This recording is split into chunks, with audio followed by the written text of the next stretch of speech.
this video, I want to go over some stocks that I've been eyeing up. I put them in some calculations and stuff and try to get the valuations for them. I actually have been buying a good amount of stuff. Also, I just want to mention the last video. Sorry, I guess a lot of people didn't like me talking, like not in a whisper. It's completely understandable. I just want to say I won't be doing that again. But I had to try it. So anyway, that being said, we're gonna look at we are gonna look at Target. We're gonna look at Logitech again. Probably Corsair. Where's Corsair? Not Corsair. My bad. 3M, Snap-on. I think those are gonna be the heavy hitters right now. There's actually a lot of stuff I have to update in this Excel sheet. I don't think we chatted a lot about all these other stuff. Actually, let me go to Foot Locker really quick. I think, what's their PE right now? Sorry if I'm all over the place. I just remembered this. Their dividend right now should not be that much. It should be much higher. Why is that so low? Because it's 0.4 now. Yeah, that's why it's a 6% yield right now. I mean, again, Foot Locker's got problems, but it's not that bad, I think. Actually, that's a good point. They didn't give a free cash flow estimate or not free cash flow estimate, but free cash flow numbers this year. Okay, anyway, I'm getting distracted. Target, I kind of want to break down Target for a little bit. Now, I'm not saying I'm buying Target yet, but I do want to run through some numbers. So, let's go over here. Their market cap's about 69 billion. I'm also sorry, I have to be careful with my B's and B's without popping the mic. Their revenue has been increasing quite nicely. Their revenue is actually predicted to grow. That was about 6. I think what they have. Yeah, they're expecting 124 billion in revenue 2026. With about 6, I think it's 6.5 billion income. So I mean, yeah, their revenue is still projected to grow about 20% the next 4 years. Definitely not as much as these previous years, or 2021 to 2022.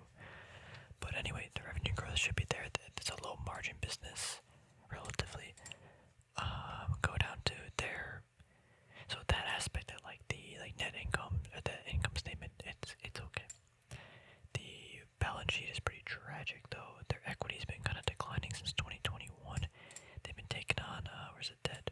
Even more debt, about $1 billion every year. Which I mean could be a good thing if they're expanding and stuff, but it's still a lot of, they have no working capital, and again, I get it, it's the type of business too, mostly like a retail store, but I like, again, positive working capital. I think I have enough companies in the portfolio with the bad working capital and high debt that I don't care to add anymore. I guess their debt actually isn't that bad. They're making, let's say, 5 billion, 4 billion a year. They got 16 billion. It's still a decent amount. Their free cash flow, they're making, let's say, 6 billion, 5 to 6 billion per year. Looking pretty good. So that gives us a 3-year market cap. The free cash flow about 12. The valuation for this company is actually pretty good. In my opinion, from a 4-year perspective, it's about a 14, 15. Trailing 12 month is about a 12. The current ratio is getting bad. Debt to equity bad. Working capital to debt bad. But yeah, that aspect's bad. Good valuation, and the dividend, they're paying almost at 3%. It's about 35% of their 3-year market cap to free cash flow, so pretty good. They've actually been increasing the dividend quite rapidly too. We can take a look at these numbers. So why did I assume 5%? I just randomly put a number in. So actually, I don't have it here, but again, just not take my word for it, but do your research. They've been increasing the dividend quite rapidly, and with that low free cash flow, or 3-year free cash flow payout ratio, they can probably pay out even more.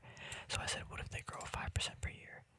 Okay, never mind. Sorry, I gotta go up there. They're predicting in 2026 the dividend to be $5.39.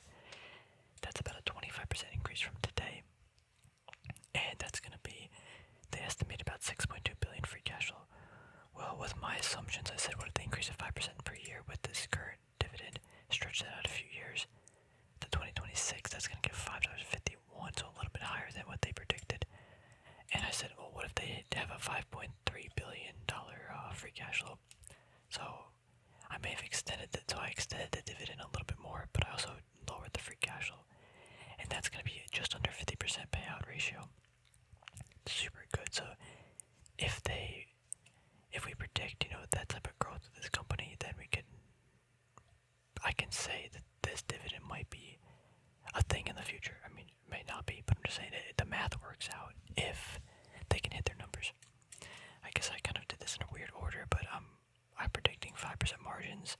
This is based on what I guess I just did exactly what the analysts expected. They're expecting 124 billion in revenue and 5% margins. Oh yeah, they've been buying back shares too, like a lot. We have 500, 471, 473, so buying back a good amount. I'm expecting the market to be valuing this company about 11 to 16 PE in the future. And then I slap a 10, probably should do, I think I would do 15% margin of safety on this. So, in 2026, I think the price will be about 130 to like 190, somewhere in there. So I want it like way below, probably below 120, like way below 120. So if it does hit 120, maybe in like 6 years, I'm expecting like 7 to 50%. I mean, that's a huge margin. Maybe I'm expecting at least a 7% return on the money, but I'm also, that doesn't factor in the, what am I doing? Actually, I didn't do the math on this, but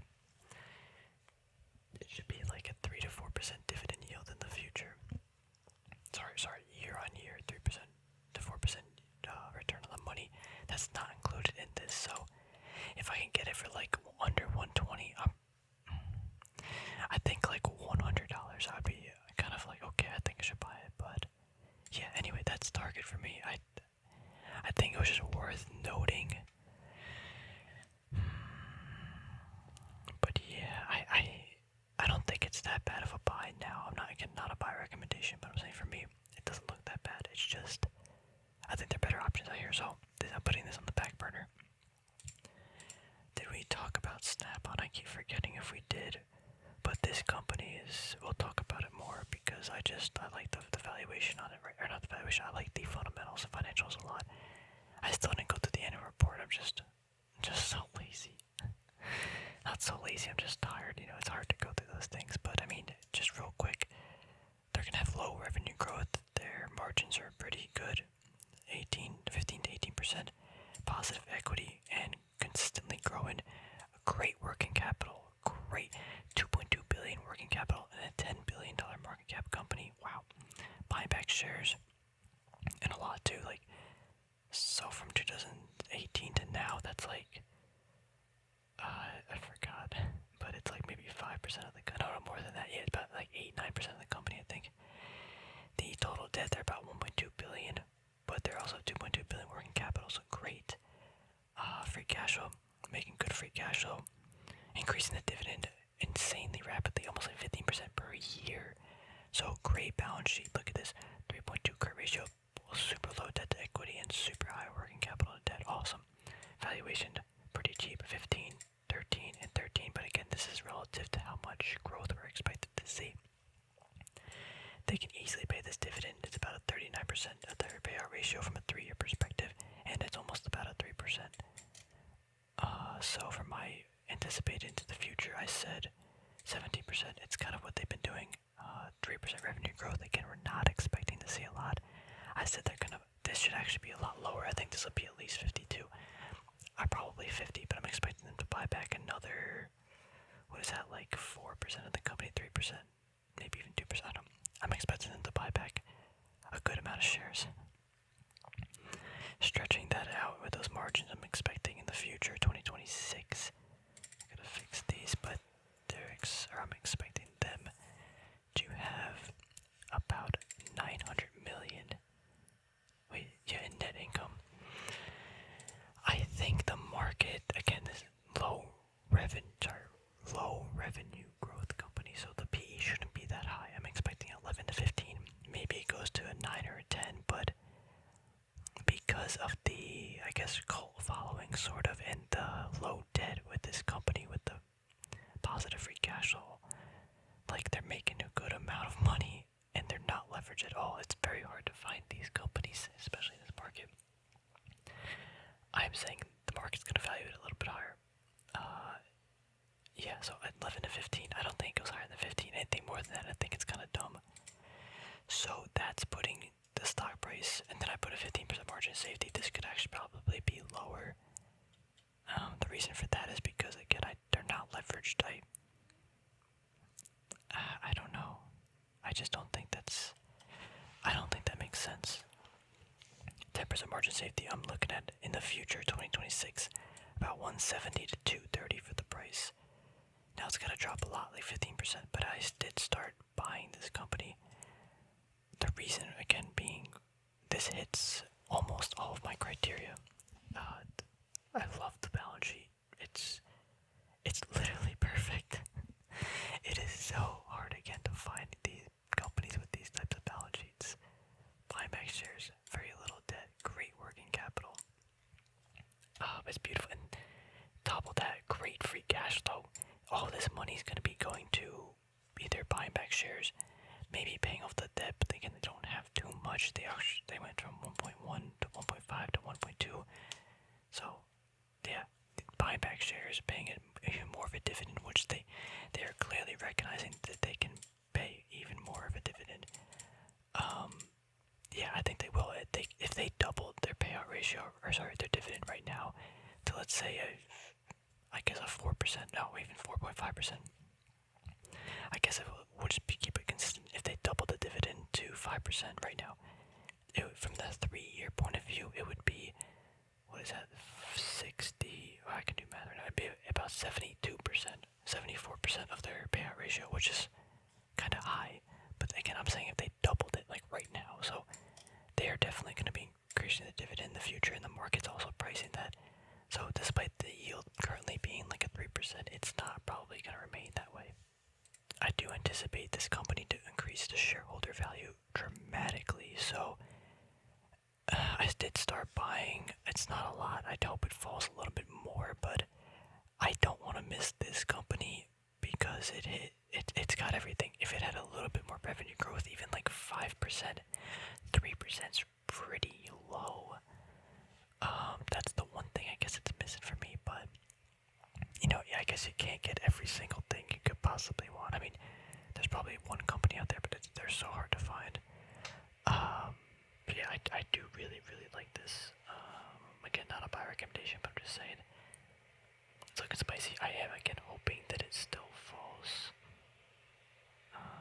But yeah, I really should still go through the 10K report to learn more about the company.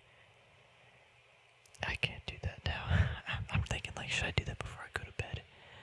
Or at least start it, the things like not a couple hundred, but 100 to like 150 pages. Next up on the list, I got Logitech. I want to chat about Logitech. I don't know what I said, but Logitech. I started buying this company, super, super awesome. Now we've been eyeing it up for a long time, or at least I have. Quickly scanning the company's fundamentals. Pretty good revenue increases. The last few years, they've basically doubled the company's like revenue, and I guess net income. Net income's down here. Like from 2019 to now, like actually almost 3 times. Almost, not quite. I think this is gonna be a space that's gonna be growing a lot. Again, the gaming and like video collaboration stuff. I think that just goes uphill from here. It did go uphill too fast. That's why you see Logitech getting like a 60% decline the last few months. Actually, this year, it just got way too expensive. And as you'll see, when we do the valuation, like there was no reason for the company to be at that valuation. The market is just so excited, and it wasn't worth it. But anyway, pretty good equity, about 2.4 billion on a 9.5 billion dollar company. Great working capital, 1.6 billion. Again, this is just under a $10 billion company. This share is buying back a little bit here and there, but not anything to write home about. No debt, absolutely zero. Amazing, let's go. Free cash flow. In 2021 it was amazingly high, but again, like kind of a blowout year.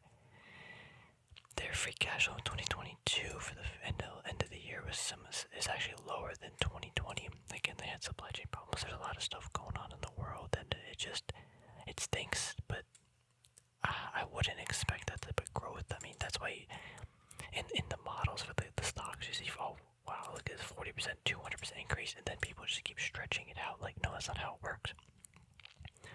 That's why these valuations get out of control. But yeah. I wish this was a little higher, but I understand, problems and stuff. I think this year kind of posed a good opportunity. At least right now, the stock is getting super cheap. A 14 PE PE from a 3-year perspective. Market cap to 3-year free cash flow is out to 14.5 about. They pay a dividend. I get it why, but at the same time, I'd rather them. So look, operating cash flow to free cash flow, they don't really do a lot of capex. Now I don't know if the company needs to, and again, every company is different, but I do want to see them reinvesting back into the business and try to grow this a lot faster. And I think they're making some good acquisitions, but I'm just saying, I think they could be doing a little bit more instead of paying a dividend. Because what are they paying? Like, actually, am I dumb here? I mean, they're paying 21% of. Also, this is super inflated because of this year. Actually, yeah. So this should be. I guess we could just quickly do the math. Let's make this a 2. Let's take out this year. So like almost 50%. So that is inflated. My bad. I'd rather them be putting that money something else. Anyway, in 2026, the analysts are expecting $7 billion revenue on 17% margins. Just to go back to here, they've done 9, 15, 18, like 11. 17 is probably not a stretch in the future, but I wanted to be more conservative. I said 14. So that's how I'm minimizing that. And they also are expecting 7 billion in revenue. I'm saying 6.6. I'm saying they grow 6% per year. So I'm already cutting back the analyst expectations by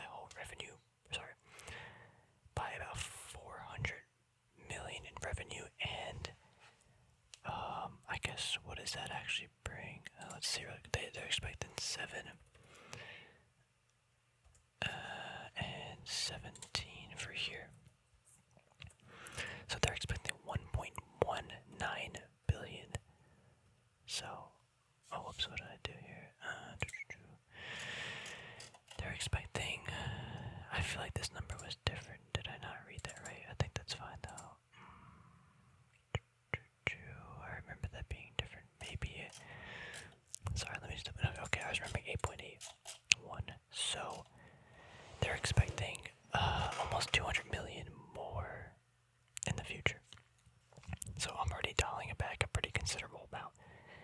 Now I'm saying that they don't buy back any shares. That's included in the calculation. I actually think they do. But the reason why I'm not putting it again could be a little conservative. Maybe a couple years they don't have the free cash flow and they don't want to. Yeah, anything like that. But anyway, PE in the future is saying 12 to 17. This is still growth the company in my opinion, and I want to value it that way.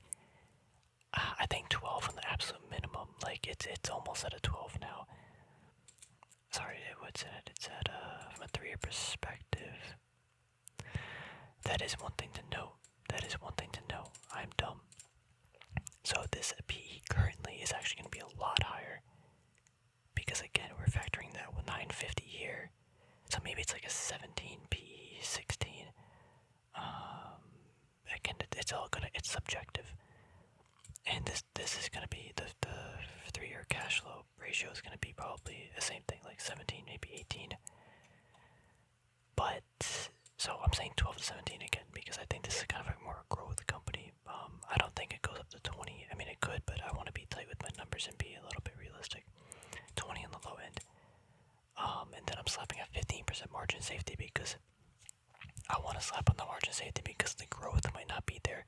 There might be some more slowdowns, war and all this other stuff might break out and impacting these companies or this company specifically. So, but I also don't want to put too big of a margin of safety because the fact that they have no debt and they're in a growing space and all this other stuff makes me want it more.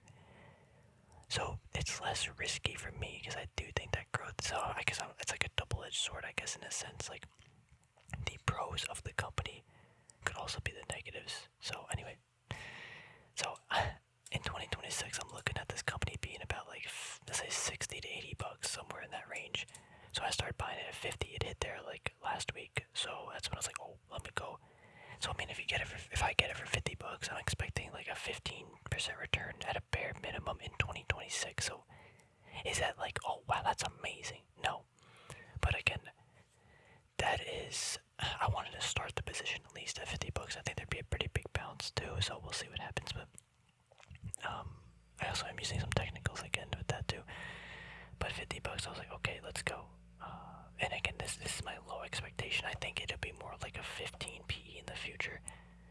I don't. So let's just say 15, like on a lower end, or I'm more optimistic, and I get it for $50. I'm expecting, let's say, a 40% return with all the margins of safety and stuff. So I mean, I can't always put the most conservative assumptions because then I'll never end up buying anything. But this stock has everything I basically want in it. It's just the valuation was too high for so long.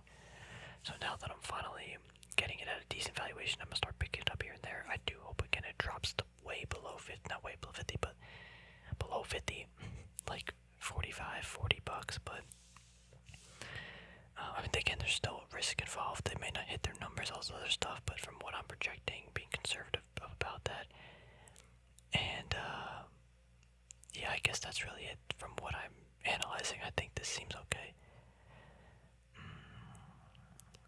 I do hope they do pretty good though.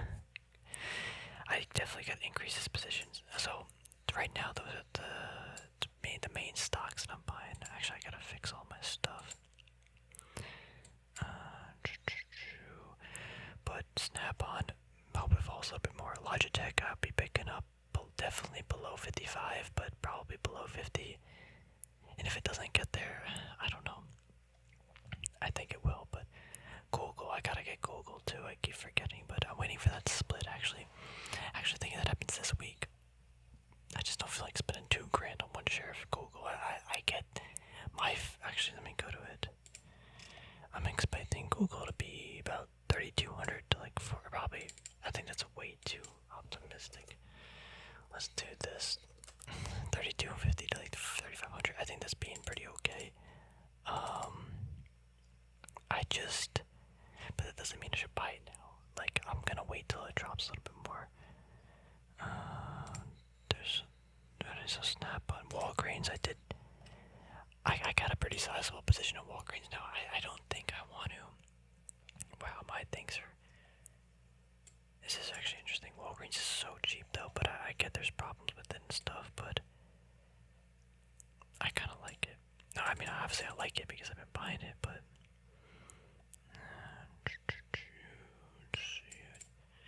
terrible balance sheet though, but like I said though, it's okay to have so Walgreens, Verizon, such a bad balance sheet. And 3M, I mean, 3M's got a pretty bad balance sheet too. But those are I like these companies, but they got pretty bad balance sheets, so any other new company I invest in, I want to mitigate that risk, and I guess that is kind of in my diversity too. Just have better balance sheets, easiest way to put it. Let me see what else. I mean, yeah, there's a lot of stuff's going on sale. It's just I don't have $1 million. I mean, even if I did, it's all relative, but I just don't know what to buy. There's too many good options. Even like Take-Two is getting really cheap. I'd like below 100 though. From what I'm predicting, definitely below 100. I think it like kissed 100. But yeah. What did I do here? Oh, I did do that. Let me see something. Yeah, okay. I wanted to be more conservative here, and I did it. I was testing something. I think on the super low end, maybe 2026, it sees like, what is it, under $100. But I mean, I don't know. I just think this company's pretty spicy. Again, with the gaming and stuff growing, I think it's pretty awesome. No tech company too. But one thing to note too is Logitech against it. How do I want to put this? The analogy I want to say is like they sell the like pickaxes to the gold miners. They sell the equipment to gamers, to people using the internet in specific ways. I like that a lot. I think that's great. Take-Two is a little bit different because they actually have to, I guess, produce the games, and Logitech doesn't care if the games are good. I mean, I guess you want the games to be good because more people play and then more people need equipment, but there's always going to be a great game. I don't know if Take-Two will be the people that make the game. I think they might, but yeah, again, things happen. But Logitech hits, all that jazz. But yeah, I mean, let me know some stocks below that you guys are watching. There's so many good ones getting available, and now it's not. I mean, things could get a lot cheaper. I'm not saying it won't. I'm not saying it won't endure some pain here and there, but I think it's getting to a point where it's sort of not risk on. It's more, I like this company. It's at a pretty good value. I'm gonna start picking it up because I am a pretty young dude, and I got a long time for that asset to mature and that business to grow, and for that company to distribute its profits to me.